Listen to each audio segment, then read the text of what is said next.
she's a criminal. A criminal? My God.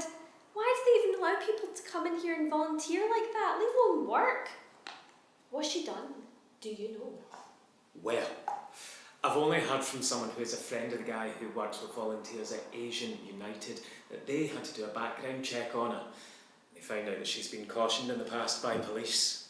Cautioned? Oh my good God. What does that mean anyway? Hello, hello. I see you two are deep in gossip again. What are we talking about here? The new volunteer woman. The one who's going to do some freelance work for us as well. Have you met her? Oh yes, I've met her once. The one from Paran? What about her? She is a criminal. Whoa, wait a minute. I heard from my husband, who is an ex-colleague of the manager at the place that she worked at last, that she's been arrested once. Well, arrested, criminal, the same thing, isn't it? But well done for finding someone who knew her in the past. I mean, she's new in our country. She could be anyone. Well, you also said she was cautioned once in Anglonia. I don't know what that is, but it doesn't seem to mean imprisoned or convicted. I mean, it sounds quite mild. It is mild. But anyhow, Eileen likes her, or thinks she can be useful for our charity, and since she's the boss, we have to go along with her. Well, I, for one, will go along with it, but only professionally. I'm going to keep my distance from her and watch her carefully. I mean, she might be a thief. Hello, everyone. Hi. Hello, dear.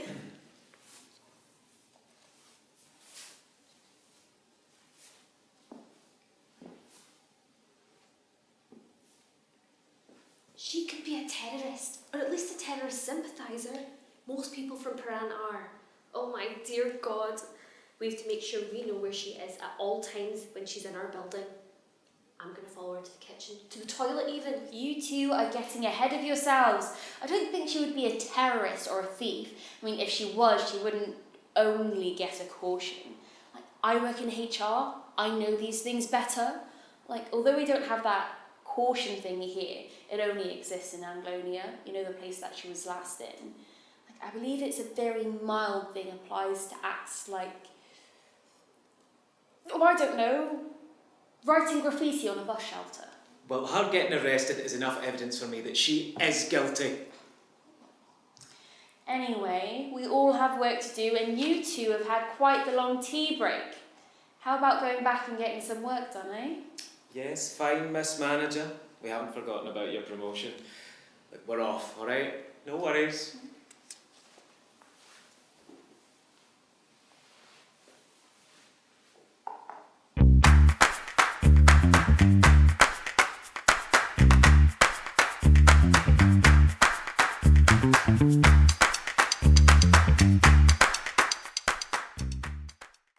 I was saying the new trainer, Shireen, she's been doing some good work with the refugee women. She's been motivating and informing them well about their rights and responsibilities. Well, that is nice. I must say, I am surprised. Why is that? Since I heard from our counsellors here, as her colleagues back in Anglonia, that Shireen suffered from mental illness back there. Really? Samia said that? I'm surprised now.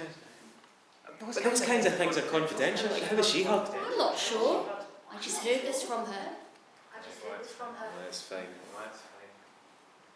Well, what did she suffer from? I hope it isn't schizophrenia or something like that. I don't think so. Samia said it was most probably depression.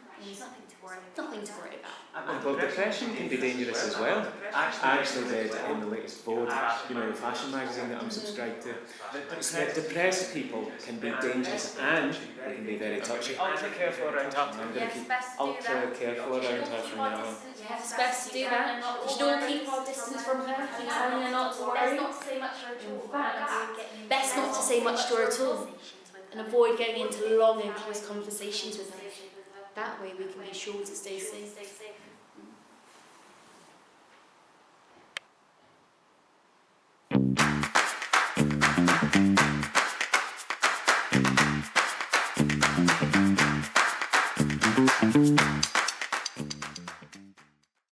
I simply have to tell you the truth about my past. I don't need to know anything personal about you. But I want to. I have to. I can see from the way many treat me, lots of untrue gossip must be going around about me, and I don't even get a chance to explain things as they really were.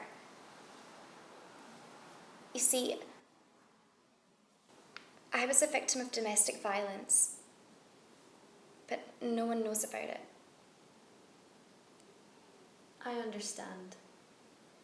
If it helps, you can tell me things from your point of view.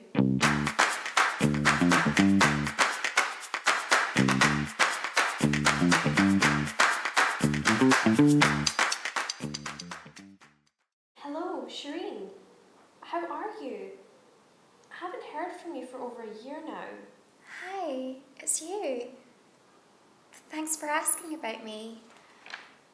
Well, I'm okay now. I wasn't so well before. Why? What was wrong? I was just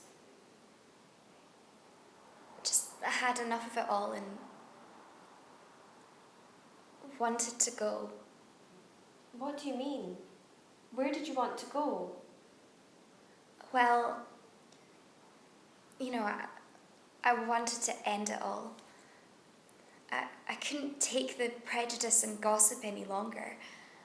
Even at places where I was giving my time, working for free, volunteering, they kept saying terrible things about me, as if I wasn't there.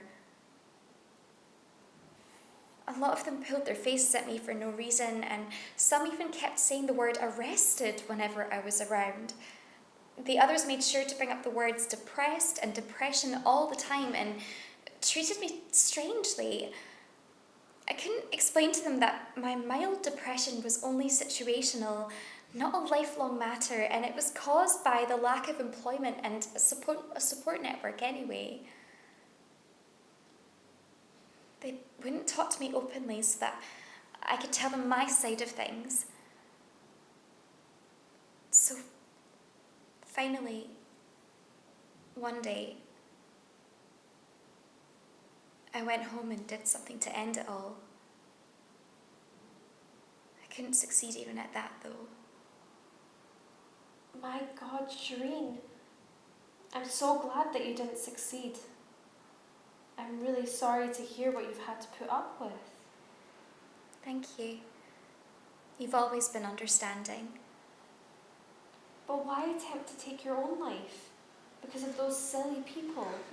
Because they affected my state of employment. I've volunteered for 2 years in this country, on top of all my qualifications and skills that I have to offer, but could not get a decent job offer. I couldn't stay a way out. Your employment situation has been quite bad recently, I know. There are many reasons for it. There's lots of unemployment around. I really believe that it's because of the irrational fear of my people from my country, Paran, back in Anglonia, and then the constant judging that followed me here to this country too. I understand, Shireen. But you know why I called you today? I've got some good news for you. Not the exact good news you're waiting to hear, like a job offer, but I'd like to offer you to attend a one-to-one course with me for several sessions, which helps you further your skills of life. Thanks. It sounds interesting. What would you work on with me? Well, things like building up your self-confidence, exploring together the situations at places of volunteering or work that have bothered you, and giving you opportunities to build up your network. I'm sure it will be helpful. What do you say? Will you attend? I'm sure it will be useful, thank you. I like talking to you anyway, so yeah, count me in.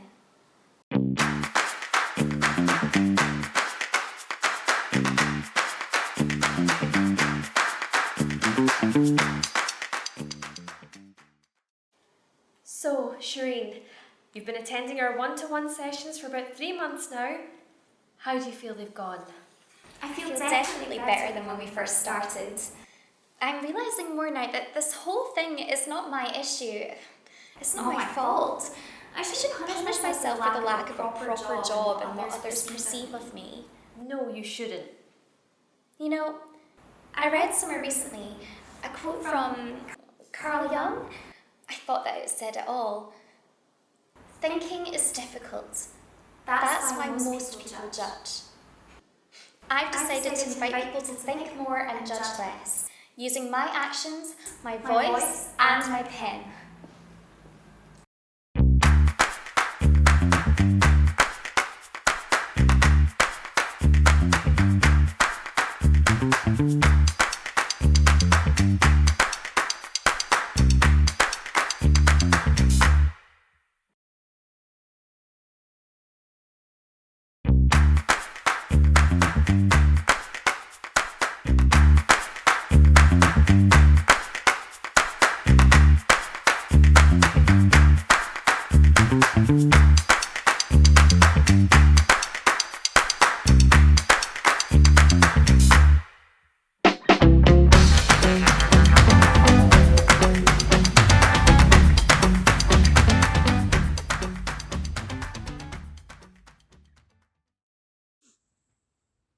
Patriarchal of the Pure.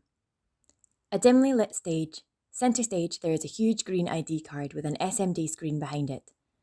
On the right-hand side, there is a cash counter, similar to that found at the grocery store, with a larger-than-life barcode scanner on it. On the left-hand side of the stage, there is an entire collage wall full of images of women faded in the light. That was so weird. I can't imagine how they used to live back then. It's literally like the Stone Age. Oh, tell me about it. I find it ridiculous. And their way of taking pictures, we've come such a long way since then. I mean, my grandma told me that she was literally 12 when Instagram started. And can you believe it that she only had 100 followers?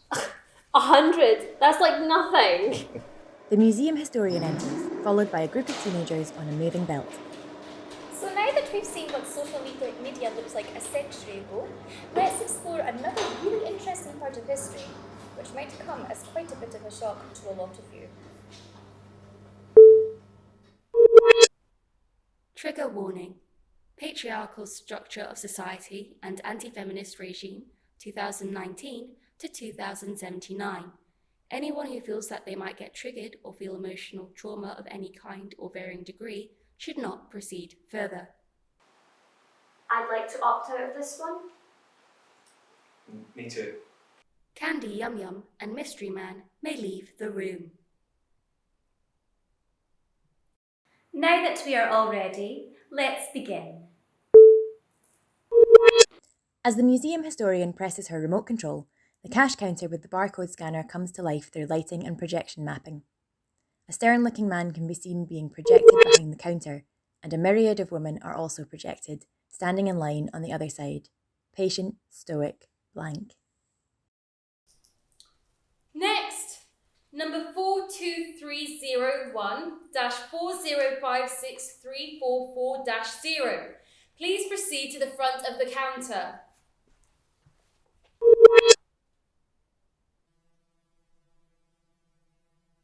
Name, Shazia Ahmed. Husband's name, Ahmed Tariq. Gender, female.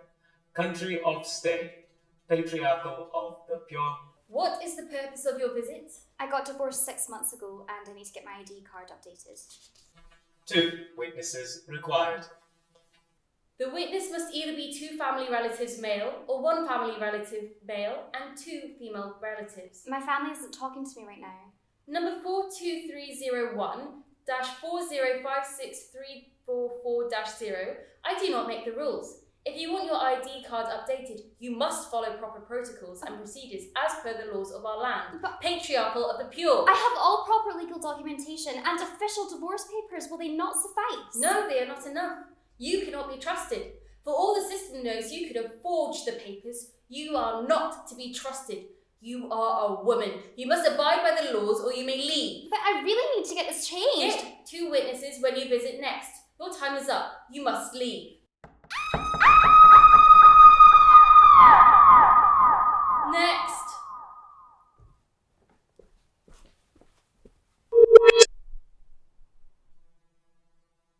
Unknown.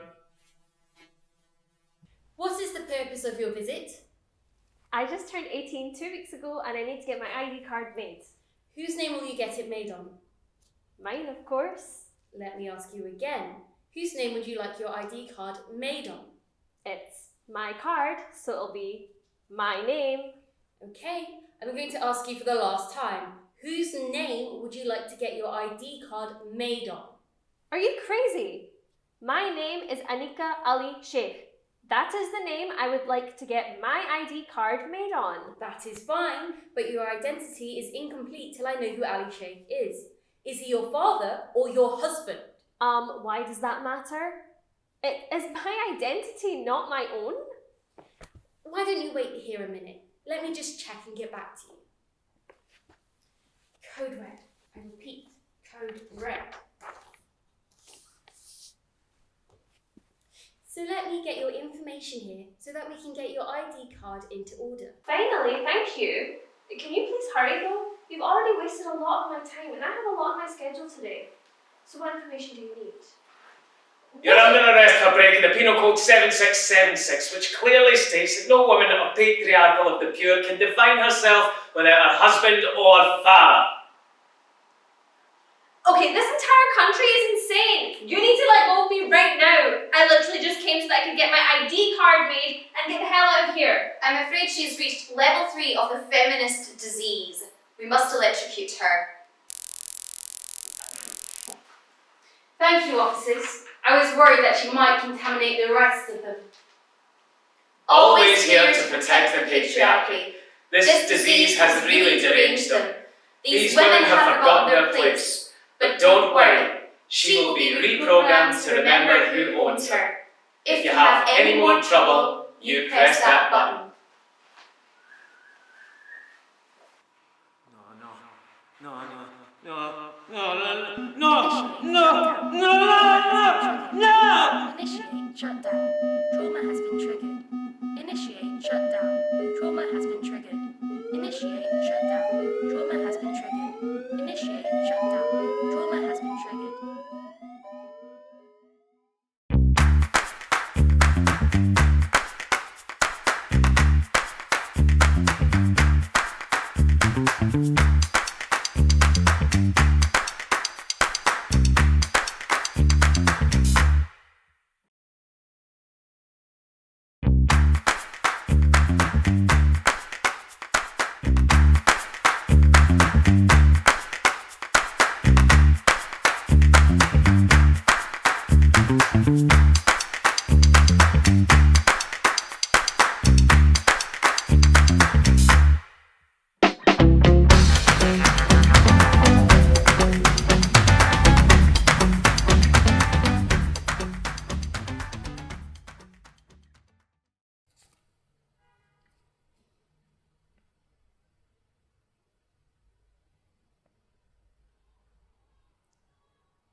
Hello. Late. Again. I'm sorry, you know how it is. Well, it's only 20 minutes away and we have to be there for 7, so I think we'll make it. How are you feeling? It's finally the big day. Oh, I'm over the moon excited. Oh, my hard work finally paid off. Winning a writer's award for my debut novel. What more could you ask for? And having you here by my side. You know, you've been such an inspiration. It means a lot to me, Sarah. It really does. How's your leg? It's been a couple weeks now, hasn't it? Oh, it's better. Not so bruised. I was so happy to hear that. By the way, you look stunning.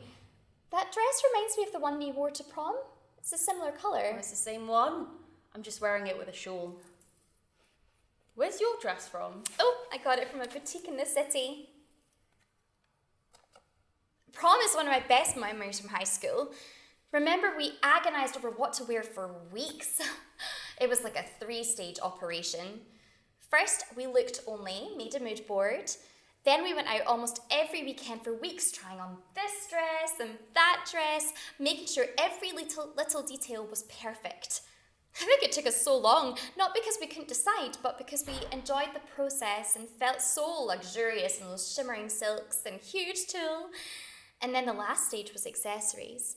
You wore your older sister's necklace, and I borrowed some of my mum's earrings to finish the look. Do you remember? It wasn't a night to forget anytime soon. The photos from that night turned out amazing. And the dinner was delicious. Wild salmon and the ganache tart for dessert.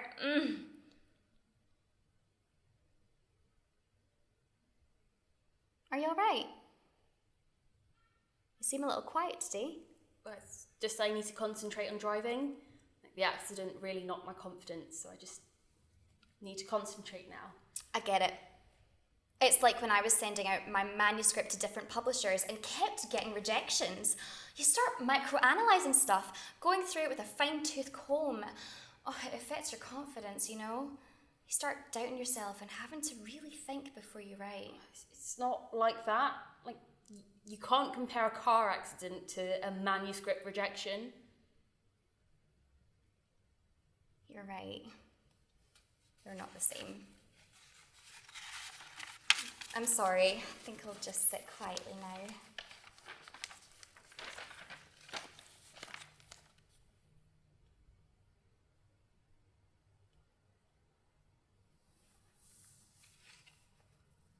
You know what?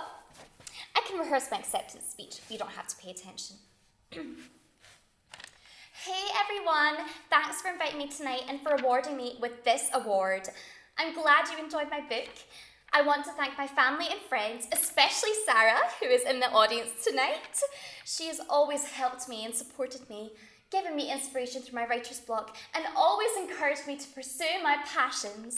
I hope you're all excited for my work to come. Thanks again. That doesn't sound good. The car stopped. What? Try again. I'm trying. You can see I'm trying and the car is not working. Oh no, that's bad. It's not bad. It's just a question of perspective. Like, we can sit here and worry, make the best of the situation, or we can cry and complain. Like, I'm not going to choose to get flustered about this. What do you mean? I've got to get to the award show. I can't just sit about and wait for this. You're an engineer. You can prop open the hood and work out what's going on. What? I can't. Have you seen what I'm wearing? I'm not going to go tinkering away in the rain and dark, ruining my dress, maybe forever, with no guarantee of actually fixing the problem. Oh my God, can you just try? You know how important this is to me. No, I can't. The engine's been having some trouble since the accident, and if I wait another half hour, it might just work again. We haven't got half an hour. I'm going to be late. Well, only a little. And I was waiting outside for about half an hour for you. Like, I think you can wait another 30 minutes just now. Why do we need to wait? Can't we call the AA? My breakdown cover doesn't kick in till Tuesday. Well, I'm going to get out and see if I can do anything.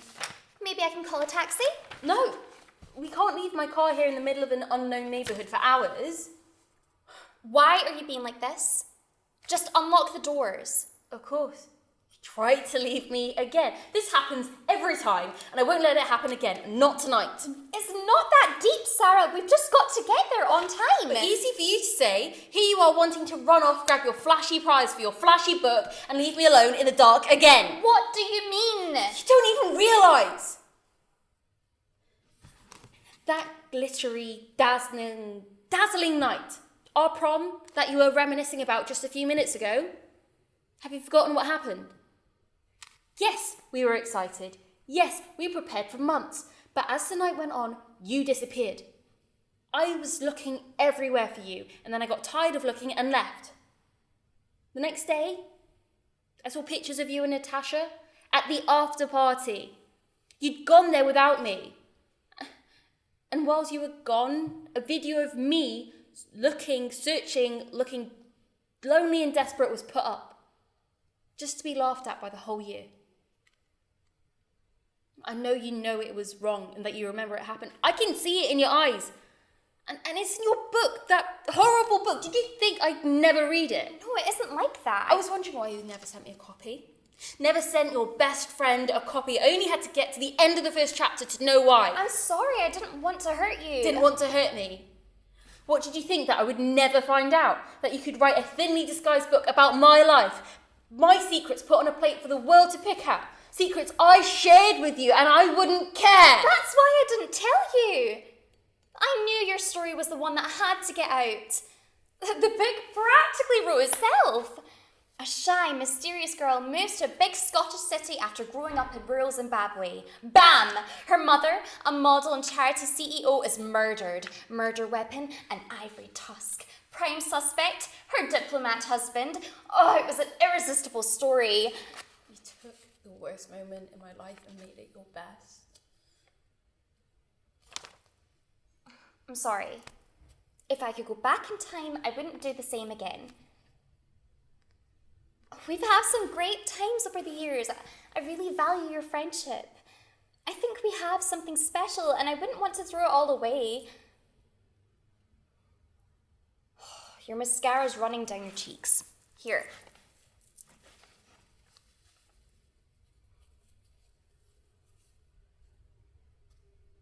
I was just fed up with you not striving for the best.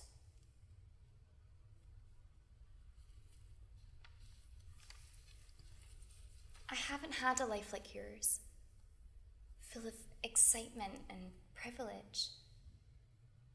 Playing with elephants and hobnobbing with the international elite. It was always just me and my mum, living off her struggling business. You know I always wanted to be a writer. When the story fell into my lap, I couldn't just sit about and leave it. These opportunities don't knock at your door every day. I'm not in a position to just sit around and do nothing because it's the right thing to do. This is what I needed to make a better life for myself. You just don't understand. I do.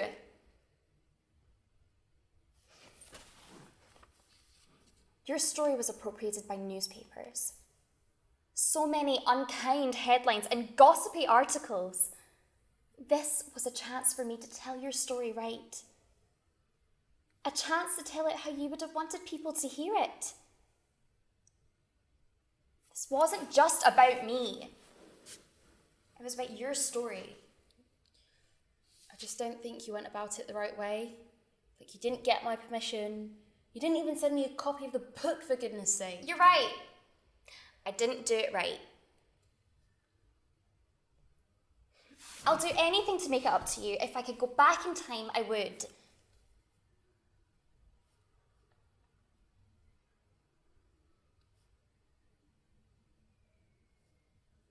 Do you want to try and start the car again?